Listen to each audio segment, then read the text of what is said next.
Jangan mau ditakut-takuti polisi, suruh urus dulu tuh Verdi Sambo. Sepanjang kita tahu apa yang kita lakukan benar, kita tidak merugikan orang lain, jangan mau ditakut-takuti dengan pasal. Jangan pernah anggap enteng suara. Karena lewat suara, kita bisa didengarkan dan kita bisa memaksa penguasa untuk menuruti apa kehendak rakyatnya. Jangan mau suara kita hanya dihargai 5 tahun sekali di bilik suara doang atau pada saat pilkada. Jangan mau suara kita hanya dianggap berharga 100-200 ribu atau dapat jilbab pada saat kampanye. Biasanya modusnya itu kan bagi-bagi kaos partai atau bagi-bagi jilbab untuk yang perempuan. Jangan mau kita hanya dikerdilkan sebatas fans yang bisa berbaris seperti itik. Hati-hati, sebentar lagi pemilu, suara kita akan diperebutkan dengan berbagai macam cara. Mari ingat pengalaman yang dulu. Untuk apa mati-matian membela 1 atau 2 ketika akhirnya berkumpul juga?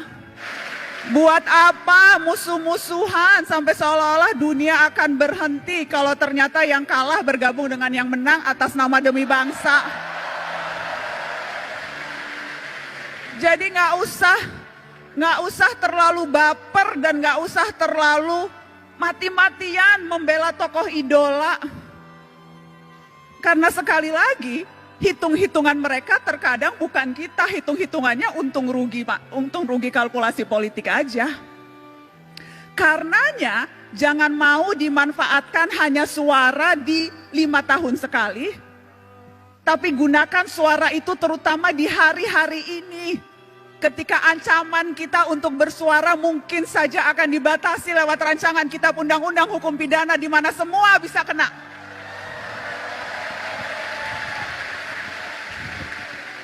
Terlalu berharga suara kita.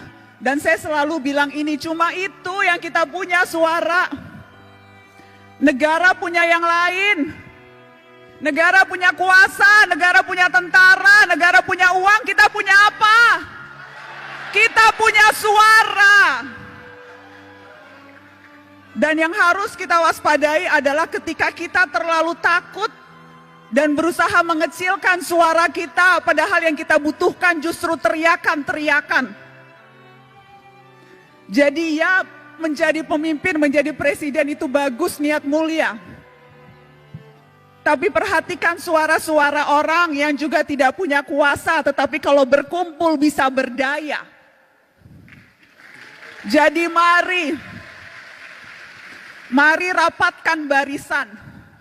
Mari rapatkan barisan dan jangan mau ditipu-tipu.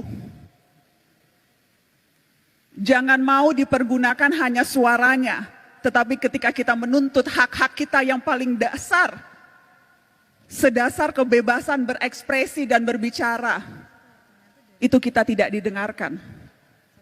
Tetapi kakak mau menegaskan ini adik-adik. Pergerakan jangan hanya sebatas kerumunan. Pergerakan terutama gerak mahasiswa, jangan hanya sebatas kumpul-kumpul berkerumun. Ya, demonstrasi perlu dan harus terus dilakukan kalau memang strateginya seperti itu. Anak muda hari-hari ini adalah anak muda yang seharusnya pintar memilih dan memilah informasi, mana yang sampah, banyak sampah sekarang di dunia maya, dan mana yang fakta. Mana yang berita, mana yang opini, dan hati-hati mana yang propaganda. Dan kalau sudah yakin, sampaikan itu dengan lantang. Jangan mau ditakut-takuti polisi, suruh urus dulu tuh Verdi Sambo.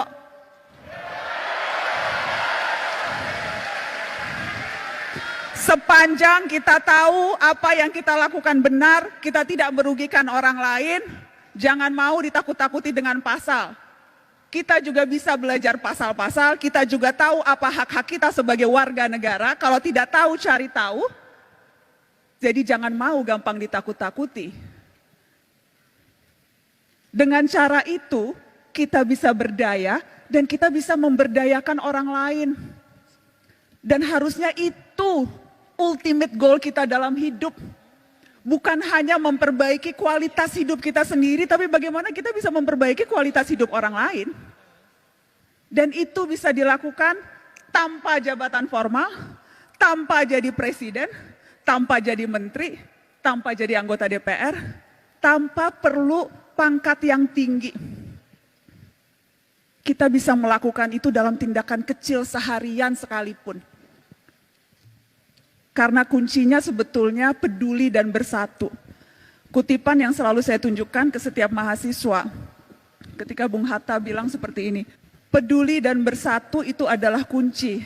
Karena kalau tidak, Indonesia hanya seperti seuntaian gambar di peta.